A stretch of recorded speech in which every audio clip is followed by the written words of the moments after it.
The mop bucket made a wet sound as Ben Carter pushed it across the marble floor. He had been working in the palace for 3 months now, and the echo of his footsteps still felt strange in such a massive building. Back on Earth, he had taught second graders in a small classroom with crayon drawings on the walls. Now he cleaned floors for alien royalty on a planet so far from home that Earth was just a tiny bit in the night sky. A door slammed open down the hallway. Ben looked up from his mopping just in time to see a Draconese woman running toward him. Her scales were dark blue and her robes were smoking. Literally smoking. Small wisps of gray smoke curled up from the edges of her fancy clothing. "I quit," she screamed as she rushed past Ben.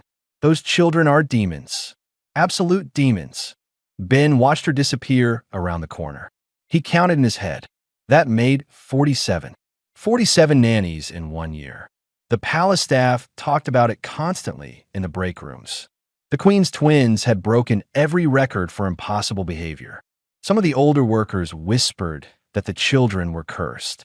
Others said they had inherited too much of their dead father's war dragon blood. Ben went back to mopping. It was not his problem. He was just the janitor. "You there, human?" Ben turned around. A tall Draconese man in official-looking armor was walking toward him. This was Captain Rendell, the head of the palace household. Ben had learned to recognize the important people even though they rarely noticed him. "Yes, sir," Ben said. "Did you see Mistress Halera leave?" the captain asked. "The lady with the smoking robe?" Ben said, "Yes, sir. She went that way." Captain Rendell made a grinding sound with his teeth. It was how Draconese people showed frustration. "That is the last one. We have no more options left in this entire star system." Ben nodded politely and started mopping again. He had learned that the best way to be invisible was to keep working. "The council wants to send the children away," Captain Rendell said. He was not really talking to Ben. He was talking to himself. A military academy on the outer rim. They are only 6 years old. Ben's hand tightened on the mop handle. 6 years old. The same age as his daughter had been before the transport accident. Before he lost everything and ran away to space where the memories could not follow him, a crashing sound came from behind the large doors nearby. The nursery doors. Then a child's voice yelled something in the Draconese language. Ben did not speak much of it yet, but he knew anger when he heard it. "I should check on them," Captain Rendell said with a heavy sigh. But he did not move toward the doors. Nobody wanted to go in there. Another crash. Then the sound of something breaking. Expensive something, probably. Ben surprised himself by speaking. "What are their names?" Captain Rendell looked at him with confusion. "Excuse me, the children. What are their names?" "Princess Kira and Prince Torin," the captain said slowly, as if wondering why a human janitor would care. "Why do you ask?" Ben shrieked. "Just curious." The captain shook his head and walked away, muttering about impossible situations and council meetings. Ben went back to his mopping, working his way closer to the nursery doors. He was not being nosy. This was his assigned hallway. He had every reason to be here that a small flame shot out from under the nursery door. It was bright orange and only lasted a second, but it left a black mark on the marble floor. Ben stared at the burn mark. He had seen the palace children before, walking with their fancy tutors and bodyguards. But he had never been this close to the royal twins. Another flame came under the door. Then another. Someone inside was having a very bad day. Ben put down his mop. He should walk away. This was not his job. He was maintenance staff, not childcare. But his feet carried him to the nursery doors anyway. He knocked gently. The flames stopped. Everything went quiet. "Go away," a young voice shouted. It was speaking common tongue, the basic language everyone in the galaxy learned. The voice was high-pitched and angry. "We do not need another stupid nanny." "I'm not a nanny," Ben called through the door. "I'm a janitor. You made some burn marks on the hallway floor. I need to clean them up." Silence. "I'm coming in now," Ben said.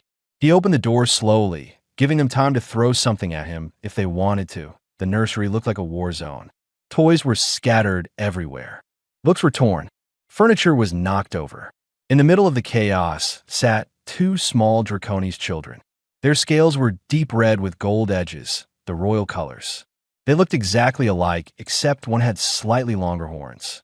Both of them were staring at Ben with wide yellow eyes. "You are human," the one with longer horns said. "This must be Kira." "Yes," Ben said. He walked calmly to where a small fire was still burning on a cushion. He patted it out with his work glove, then picked up the damaged cushion. "You're not scared?" the other twin asked. "Torn, probably." "Of what?" Ben asked. He started gathering the torn books, checking to see if any could be repaired. "Of us," Kira said. She made a small flame appear in her hand to prove the point. "We are dangerous." Ben looked at the flame. It was about the size of a candlelight. "That is a very controlled flame," he said. "You have good technique." Kira's mouth fell open. She let the flame go out. Nobody had ever complimented her fire before. They only yelled at her to stop.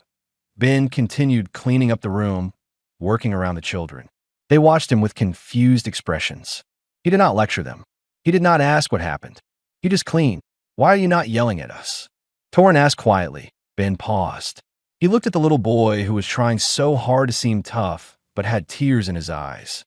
"Because you look tired," he said simply. "Yelling at tired people does not help anything." He finished gathering the broken items and walked to the door. Both twins were still staring at him, like he was some kind of puzzle they could not solve. "I will be in the hallway if you need anything," Ben said. "Try not to burn anything important." He closed the door gently behind him and went back to his mop bucket. Through the door, he heard whispers. The children were talking to each other in rapid Draconis. He smiled a little and started mopping up the burn marks. Maybe it was not his problem. But then again, maybe someone should start treating those kids like people instead of problems. His mop made quiet squeaking sounds on the marble as he worked. Behind the nursery doors, everything stayed quiet. No more crashes. No more flames. That IT was a small thing. But sometimes small things mattered most. 3 days had passed since Ben cleaned the nursery. He tried not to think about the two small faces that had watched him with such confusion. He had a job to do, and it did not include getting involved with royal problems. Every morning, he mopped floors. Every afternoon, he cleaned windows. Every evening, he went back to his tiny apartment in the staff quarters and tried not to dream about the family he had lost. But the palace had other plans. "The human janitor will see the queen now," a guard announced, appearing suddenly beside Ben as he polished a brass railing. Ben nearly dropped his polishing cloth. "I'm sorry, what?" "Queen Solara requests your presence in the throne room." Immediately. This could not be good. Humans did not get summoned by dragon queens unless something had gone very wrong. Ben followed the guard through corridors he had only cleaned but never walked through as a guest. His work boots felt too loud on the expensive floors. The throne room was enormous. Queen Solara sat on a throne made of black stone that seemed to absorb light. She was the most beautiful and terrifying being Ben had ever seen. Her scales were deep crimson and gold, and her eyes held the weight of someone who had ruled for centuries. Around her stood various advisors and council members, all watching Ben like he was an interesting bug. "You are Ben Carter," the queen said. It was not a question. "Yes, your majesty." Ben bowed the way he had seen other staff members do. "My children spoke to you 3 days ago." Ben's heart sank. He was about to be fired, or worse, deported back to Earth. "Yes, your majesty. I apologize if I overstepped. I was just cleaning, and they have not set anything on fire since that day," the queen interrupted. Ben stopped talking. The advisors were whispering to each other now. "Impossible," one of them said. "The children set fires every day, sometimes every hour." And yet, the queen said, her eyes never leaving Ben, for 3 days, nothing. The maids report that they have been asking questions. About the human who cleans the hallway. About Earth. About you. "I only spoke to them for a few minutes," Ben said honestly. "I did not do anything special. That is exactly why I called you here." The queen leaned forward. She looked exhausted. "In 2 days, a behavioral specialist from the Zentari homeworld will arrive. Dr. Fisk is known throughout the galaxy for correcting difficult children." The way she said correcting made Ben's stomach turn. "He uses strict discipline methods," one advisor said with approval. "The children will learn proper behavior or face consequences." Ben thought about the two small faces in the nursery. the anger that was really fear, the flames that were really cries for help. "May I ask a question, Your Majesty?" The advisors gasped. Apparently, humans were not supposed to ask queens questions. But Queen Solara nodded. "Have you asked them why they are so angry?" The silence in the throne room was heavy. Finally, the queen spoke very quietly. "Their father died 1 year ago. I have been too busy ruling to be the mother they need. I thought professional caregivers would be enough. They are 6 years old and they lost their father," Ben said gently. "No amount of professional training can replace what they really need." "And what is that?" an advisor snapped. "Certainly not the opinions of a human janitor. Someone who stays," Ben said simply. He was probably getting himself fired, but he continued anyway. "Every nanny runs away. Every tutor quits. These children are testing everyone to see who will actually stay when things get hard. And everyone keeps failing the test." Queen Solara was very still. Then she did something that shocked everyone in the room. She smiled. It was a sad smile, but genuine. "I cannot hire you as a nanny," she said. "The council would never approve a human in such a position. And honestly, you have no credentials for childcare." Ben nodded. He had expected this. "However," the queen continued, "I can assign you to clean the royal family wing during daytime hours, when the children are most active." "Your Majesty, this is highly irregular," an advisor began. "Silence," the queen said softly, but with absolute authority. "Children do not perform for janitors. They do not try to impress maintenance staff. Maybe what my children need is someone who sees them when they think nobody important is watching." She looked at Ben with ancient eyes that had seen too much loss. "2 weeks, Ben Carter. You will clean the royal wing. You will observe my children. You will report to me what you see. If Dr. Fisk arrives and you have made no progress, we proceed with his methods. If you have insights to offer, I will listen." "I understand," Ben said. "Do not try to parent them. Do not try to teach them. Just be present." "Can you do that?" Ben thought about all the times he had run away from pain, from memories, from connection. Maybe it was time to stop running. "Yes, Your Majesty. I can do that." The next morning, Ben arrived at the royal wing with his cleaning cart. The nursery doors were closed. He could hear the children inside, arguing about something in their language. He did not knock. He just started mopping the hallway outside their room. After an hour, the door opened a crack. A yellow eye peeked out. Then it closed again. Ben kept mopping. Another hour passed. The door opened wider. Kira stepped out, trying to look casual. "You are here again. I clean this hallway every day now," Ben said, wringing out his mop. "New assignment." "Oh." She watched him work for a moment.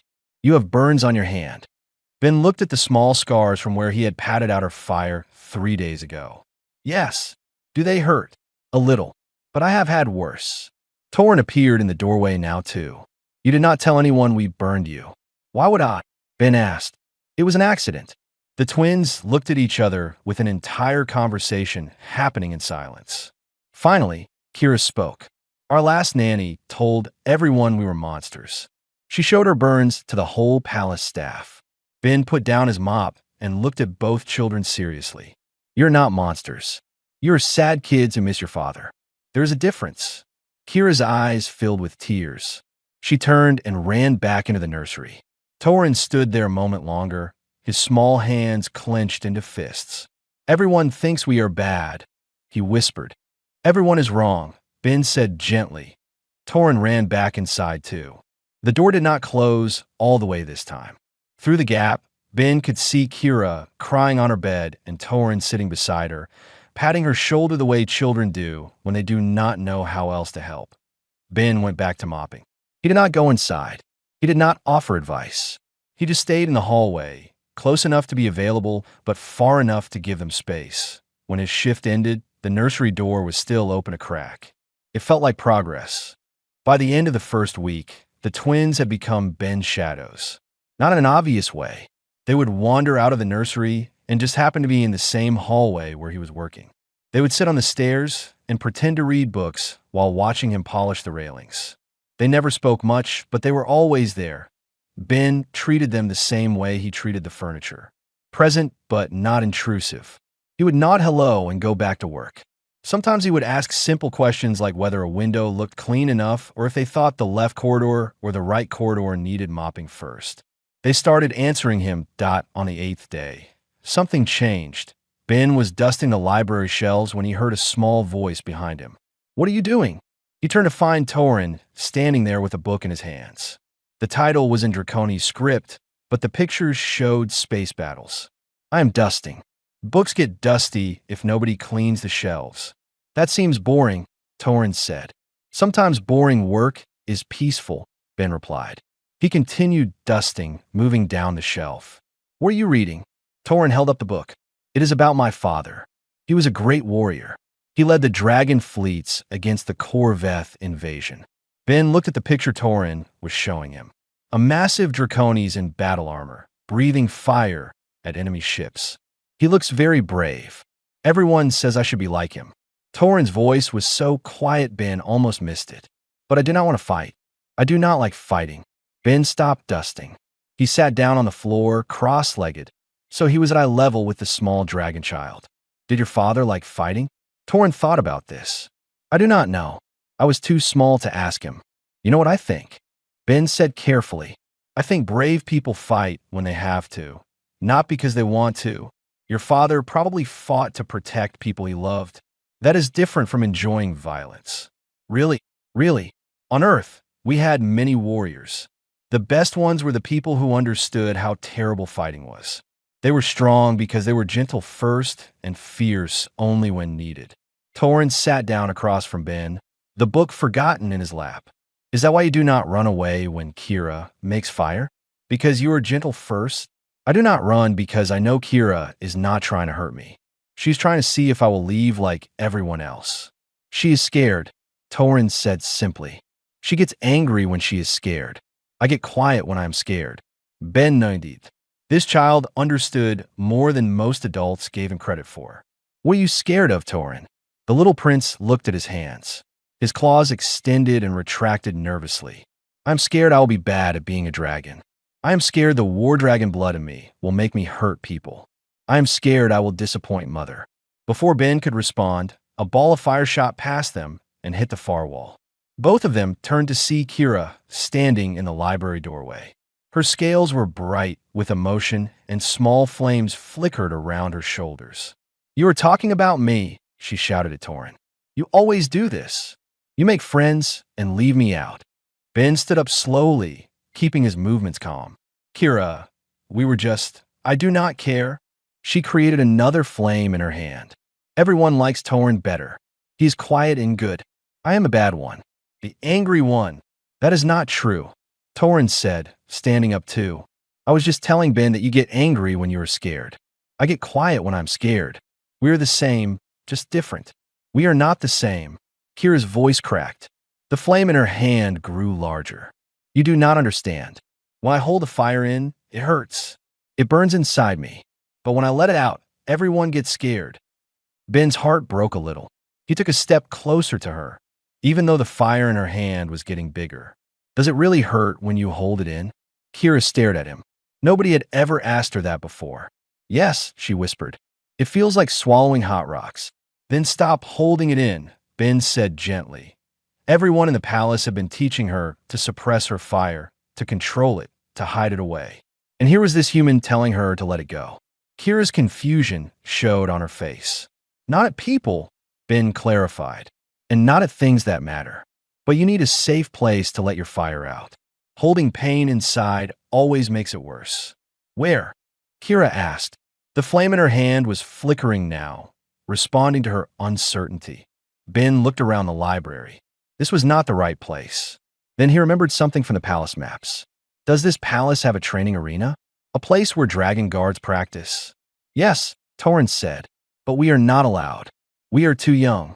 Come on." Ben started walking toward the door. The twins hesitated, then followed him. They wound through corridors until they reached the training grounds. It was an enormous outdoor space with stone walls on all sides. Scorch marks covered every surface from years of dragonfire practice. "This is perfect," Ben said. He gestured to the open space. "Nobody is here right now. Kira, this is your safe place. When you feel the fire hurting inside, You come here and let it out. Burn the walls. They're made for it. Kira looked at the training ground like it was a gift beyond measure. I could just let it go without hurting anyone. Yes, fire is not bad. Fire kept humans alive on Earth for thousands of years. It gives light and warmth and protection. Your fire is part of you. It is not something to be ashamed of. Kira's eyes filled with tears. Then she turned to the training wall and let go. The fire that came out of her was massive and bright and beautiful. It was not the angry little flames she shot at nannies. This was pure dragon fire, properly released. She breathed it out for long seconds until her lungs were empty. When she stopped, she was gasping but smiling. It does not hurt anymore. See, Ben said, you just needed the right place for it. Torin walked over and took his sister's hand. Can I come here with you? We need to let fire out. So you are not alone. Kira squeezed his hand. Yes. Ben watched the two of them standing together in the training ground and felt something warm in his chest. Hope, maybe. Or purpose. He had not felt either in a long time. Come on, he said. I still have floors to mop. You two can help if you want. They did want. They followed him back inside, arguing cheerfully about who would carry the soap bucket. For the first time since their father died, the twins sounded like children instead of problems waiting to explode. Queen Solara watched the security footage for the third time. On the screen, her children were laughing. Actually laughing. They were helping the human janitor organize cleaning supplies, debating whether the lemon soap or the lavender soap smelled better. Torin was sniffing both bottles while Kira made exaggerated faces of disgust. This is highly unusual, Your Majesty, Captain Rendell said from beside her. The children have been peaceful for 12 days straight. No fallos, no broken furniture, no screaming. I can see that, Solara said softly. On screen, Ben was teaching the twins how to properly fold cleaning cloths. It was such a simple domestic thing. Her children, royal heirs to the Draconis throne, were learning to fold laundry from a human. And they looked happy. Dr. Fisk arrives tomorrow, the captain reminded her. Should we cancel his appointment? Solara thought about this. The entire council had approved bringing in the Zentari specialist. Canceling now would show weakness, or so her advisors would say. But watching her children smile for the first time in a year made her question everything. Let him come, she decided. But I will speak with Ben Carter first. She found Ben in the hallway outside the royal wing, right where he always was. He was teaching the twins a game from Earth, something with hand movements and rhyming words. They were terrible at it, but having fun anyway. Mr. Carter, may I have a word? Ben immediately stood up and bowed. The twins jumped to their feet too, suddenly formal. Solara's heart ached seeing them switch from playful to proper so quickly. Children, go practice your reading. I need to speak with Ben alone. For a moment, Solara thought Kira might argue. But Torin took his sister's hand and led her back to the nursery. They kept looking back at Ben, though, worried. Am I in trouble, Your Majesty? Ben asked when they were alone. No, the opposite actually. Solara gestured for him to walk with her. They moved through the corridors slowly. I have watched the security recordings. What you have done with my children is remarkable. I have not done anything special. I just treat them like people. That is special, Solara said quietly. Do you know what happens tomorrow? The doctor from Zentar arrives. The twins told me. They are scared. They told you that. Torin did. Kira pretends not to be scared, but she has been making more fire than usual when we go to the training grounds. Solara stopped walking. You take them to the training grounds. Kira needs a safe place to release her fire. The training arena has walls designed for it. I supervise to make sure they stay safe. Ben looked worried now. Should I not have done that? I am sorry if I overstepped. No, Solara said, and she felt tears in her eyes. It was the last time she had cried. No, you did exactly right. I should have thought of that myself.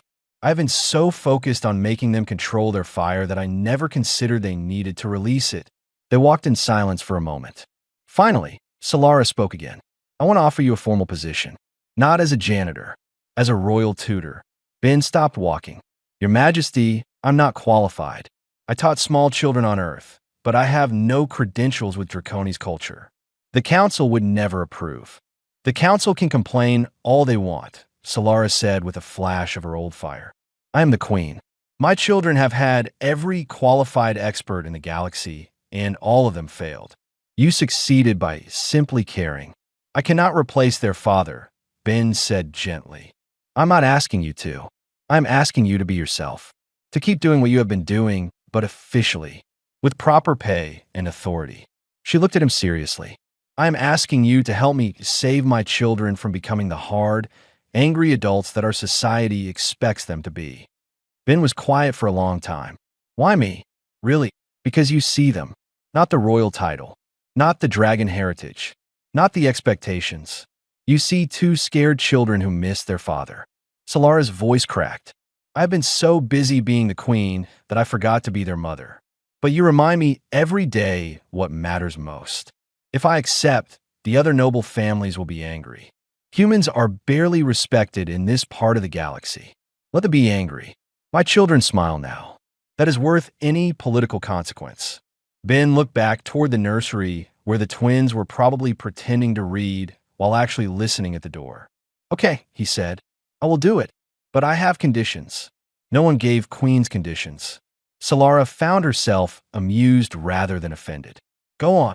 The twins need time to just be children. No etiquette training for at least 6 months. No formal events unless they want to attend. And Kira gets unlimited access to the training grounds. Agreed. Anything else?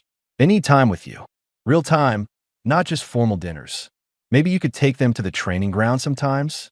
Let Kira show your fire? Ask Torin about his books. Solara felt the words hit her like a physical blow. He was right. She had been so afraid of failing as a mother that she had stopped trying. I will do better. You are already doing better by asking for help, Ben said. Nobody can do everything alone. The next day, Dr. Fisk arrived from the Zentari homeworld. He was a tall, thin alien with cold eyes and a briefcase full of behavioral modification tools. The entire council gathered to welcome him. I hear you have problem children, he said to Queen Solara. Do not worry. I will fix them. Actually, Solara said calmly, I have changed my mind. We will not be requiring your services. The council erupted in protests. Dr. Fisk looked insulted, but Solara raised her hand for silence. My children are not broken. They do not need to be fixed. They needed someone who would stay. And we found him. She gestured to where Ben stood with the twins. He was not holding their hands or hovering over them. He was just there, a steady presence. Kira was gripping the edge of his jacket, though, and Torin stood close enough that their shoulders touched. A human, Dr. Fisk said with clear disgust.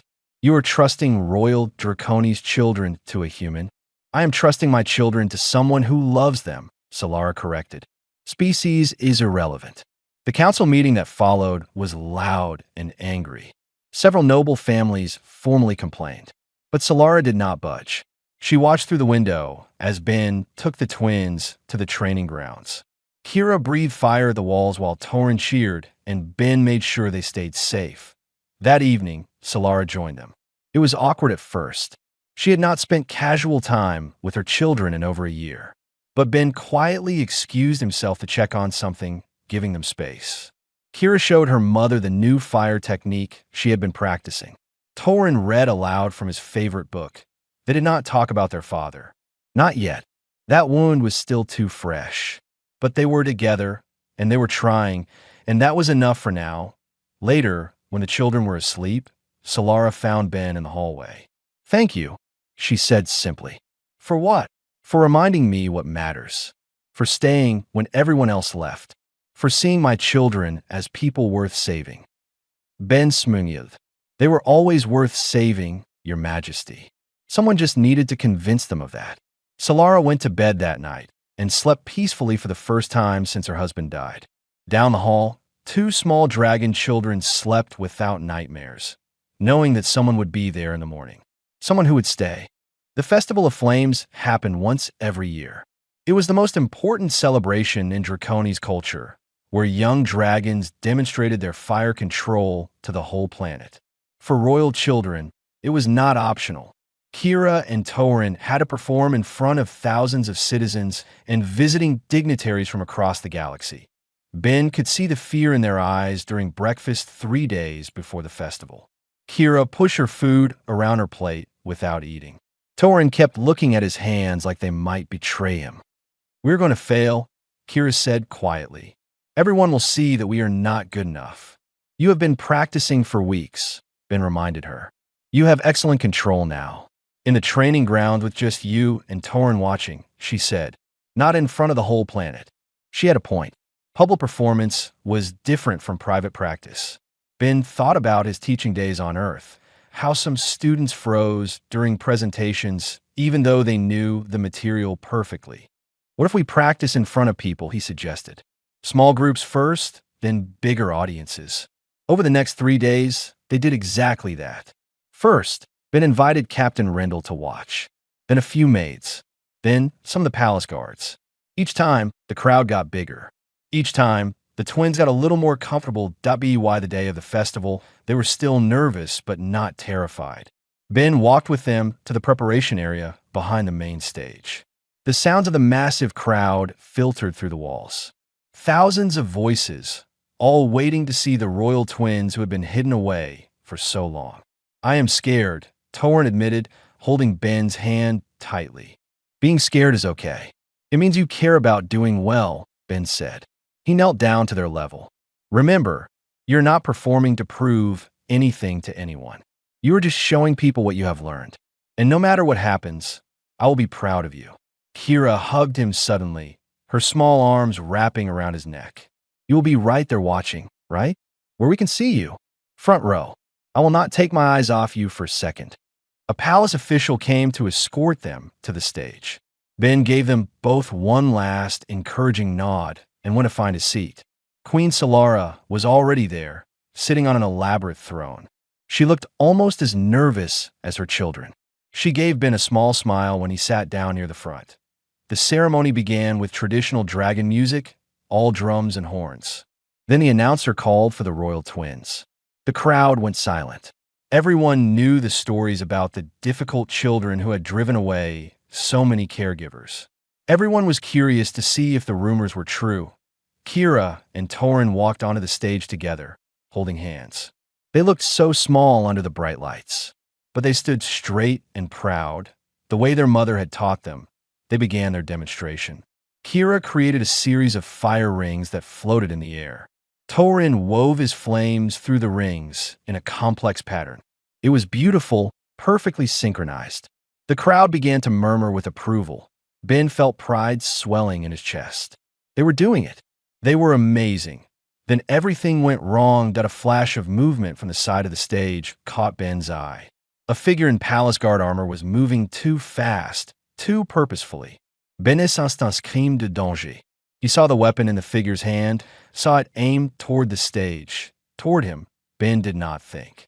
He simply moved. Years ago, he had been a teacher who practiced emergency drills.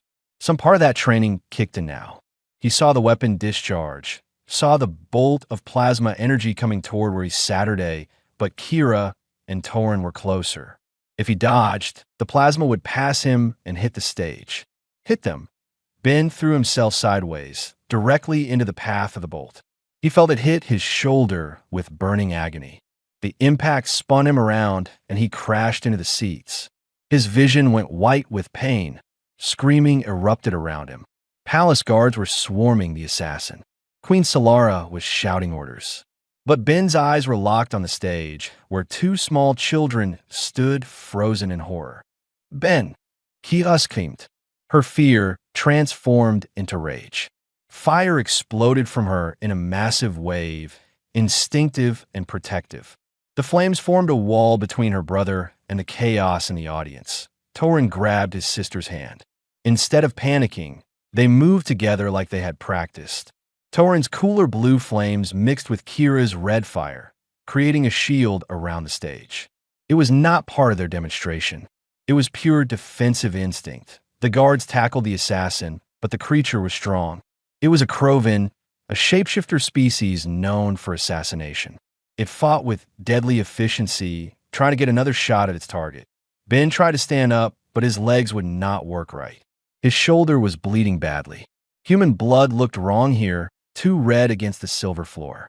He could hear shouting, but it sounded far away. "Stay down." Captain Rindle was suddenly there, pressing something against Ben's wound. Medical team is coming. The twins, Ben managed to say through the pain. Are they safe? They are fine. They are protecting the stage. That firewall they created is keeping everyone back. Rindle sounded amazed. They are using perfect defensive formation. I have never seen children their age with such control under pressure. Ben tried to smile, but it came out more like a grimace. That is because they are not scared kids anymore. They are brave kids who know what they are capable of. More guards arrived and finally subdued the Krovan assassin. The firewall around the stage lowered slowly. Kira and Torin stood there, still holding hands, their scales bright with adrenaline and protective fury. The moment they saw Ben bleeding on the ground, they jumped off the stage and ran to him. No, no, no. Kira was crying, her hands hovering over his wound like she could fix it with will alone. You are hurt. You are bleeding. It is okay, Ben said, even though it absolutely was not okay. Everything hurt and the world was starting to spin. You two were amazing up there. You jumped in front of the weapon, Torin said, tears streaming down his scaled face. You could have died. Could not let anything happen to you, Ben said. His words were slurring now. You are my kids.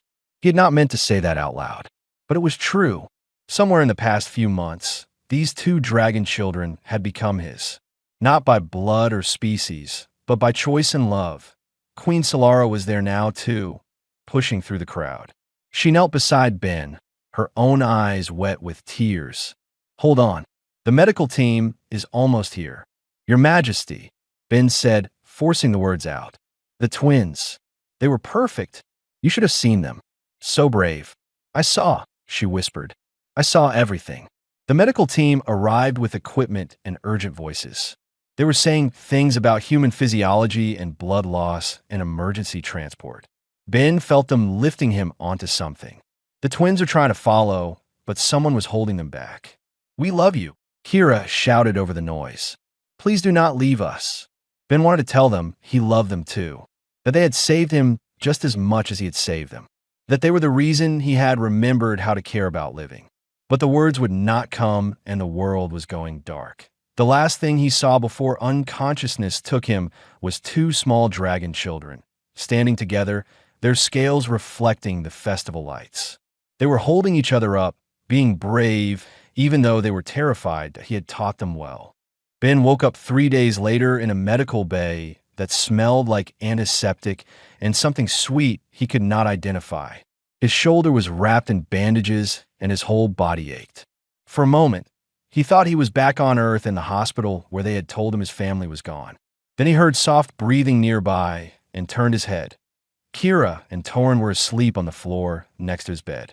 They had curled up together on a pile of blankets, their tails wrapped around each other. Someone had tried to make them comfortable, but they clearly refused to leave. They have been there since you came out of surgery, a quiet voice said. Queen Solara was sitting in a chair in the corner. She looked exhausted but relieved. The medical staff tried to make them go back to their rooms. They set a small fire in protest. Not dangerous, just enough to make their point clear. Ben tried to laugh, but it hurt too much. Sounds like them. How do you feel? Like I got shot by an alien assassin. He looked at his bandaged shoulder. How bad is it? The plasma bolt missed your heart by 3 inches. You will recover fully, but it will take time. Solara stood up and moved closer to his bed. You nearly died protecting my children. Yes. What? Her voice broke on the word. You are human. They are dragon royalty. You barely know them.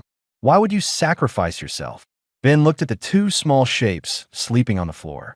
Because they are mine now. When you love someone, you protect them. It is that simple. Solara made a sound that was half laugh, half sob. The galaxy is calling you a hero.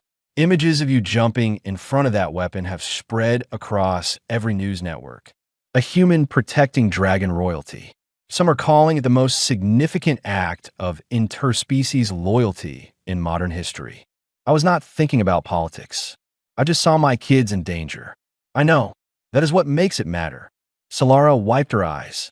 The assassin was hired by a purist faction. They wanted to eliminate what they called the corrupting human influence on the royal bloodline. They have all been arrested. The evidence trail led to 3 council members. Ben processed this. People wanted me dead because I teach the twins that feelings matter. People fear change. You represent something they do not understand. Humans caring for dragon children. Emotional intelligence being valued over pure strength. It threatens their entire worldview. She smiled grimly. But they failed. And now the entire galaxy has seen what true courage looks like. One of the twins stirred on the floor. Torin opened his eyes and immediately sat up. When he saw Ben was awake, his face transformed with joy. "You are alive." "I am alive," Ben confirmed. Torin scrambled to his feet and gently touched Ben's uninjured hand. "We were so scared. The doctors said humans are fragile. They said you lost a lot of blood." Kira woke up at the sound of her brother's voice. She took one look at Ben and burst into tears. Not angry tears this time. These were pure relief. She climbed carefully onto the bed and buried her face against his good shoulder. "You cannot do that again," she sobbed. "You cannot almost die. You promised you would stay." "I am sorry," Ben said softly, stroking her scale head with his good hand. "I will try to avoid assassins in the future." "It is not funny," she said, but she was almost laughing through her tears. They stayed like that for a while. The twins pressed against him, reassuring themselves he was real and breathing. Queen Solara watched them with an expression Ben could not quite read. Finally, Kira pulled back and looked at him seriously. "We want to do the ritual." "What ritual?" Ben asked. Torin climbed onto the bed too, sitting on Ben's other side. "Flame kinship. It is an old dragon custom. When someone proves they are part of your flight, your family, you can make it official. The law says anyone who would die for the flight is of the flight," Kira added. "You almost died for us. You're family now. We want to make it official." Ben looked at Solara. "Is that allowed?" "I am human." "No human has ever been adopted into a dragon flight before," Solara admitted. "It will cause political chaos. The traditionalists will be furious." She smiled. "But my children are right. You have earned this honor. If you want it." Ben looked at the 2 small faces watching him with hope and love. These children who had been labeled as problems and monsters, who had been so angry and scared until someone finally stayed, who had become the light in his darkness just as much as he had been the light in theirs. "Yes," he said, "I want it." The flame kinship ceremony was held a week later, when Ben was strong enough to stand. It was a simple ritual older than the current government. Kira and Torin stood on either side of Ben, while Queen Solara spoke the ancient words. Then the twins breathed fire together, letting the flames meet and merge above Ben's head without touching him. It required perfect control and absolute trust. The flames formed a crown of light that lasted only seconds but meant everything. When it faded, Ben was officially part of the royal flight. The first human ever to be considered dragon family. The noble houses complained loudly. Some called it an insult to tradition, but the common people loved it. Humans across the galaxy celebrated. Other species started questioning their own prejudices about who could care for whom. 3 months after the ceremony, Ben was fully healed. He returned to his duties as royal tutor, but now with official authority and respect. The twins thrived under his care. Kira still needed to release fire in the training ground sometimes, but she was learning to recognize her emotions before they became overwhelming. Torin was reading advanced books and writing poetry. Both children were growing into themselves, unique and confident. Other noble families started quietly requesting human caregivers for their own difficult children. Ben helped train them, sharing what he had learned about patience and presence. A whole new field of interspecies childcare began to develop. But the biggest change was in Queen Solara. She spent more time with her children now, balancing her duties with her role as their mother. She learned to play their human games and read their bedtime stories. She took them to the training grounds and praised Kira's fire instead of fearing it. She listened to Torin's poems and told him that gentle strength was still strength. One evening, Ben found Solara sitting in the palace garden, watching the twins play with other dragon children. They were teaching the others a game from Earth, something about hiding and seeking. Their laughter echoed off the stone walls. "Thank you," Solara said as Ben sat beside her. for teaching me to see what mattered most. You always knew, Ben said. You just needed someone to remind you it was okay to prioritize it. They sat in comfortable silence, watching the children play as the sun set over Draconi's prime. A human and a dragon queen, brought together by two small children who needed love more than they needed perfection. Somewhere in the palace, a young woman arrived. She was a refugee from a colony world, traumatized by war, looking for any kind of work. Captain Rendell greeted her and explained that the palace was hiring staff members who were good with children who needed patience. Ben would meet her tomorrow. He would see the same haunted look in her eyes that he once saw in his own mirror. And he would offer her the same thing that had saved him, a chance to heal by helping others heal. The cycle would continue. One person caring for another. One species learning from another. One broken heart finding purpose in protecting other broken hearts. And in the garden, two dragon children who had once been labeled as impossible were laughing without fear, knowing they were loved exactly as they were. That was worth more than any amount of political power or species pride. That was everything.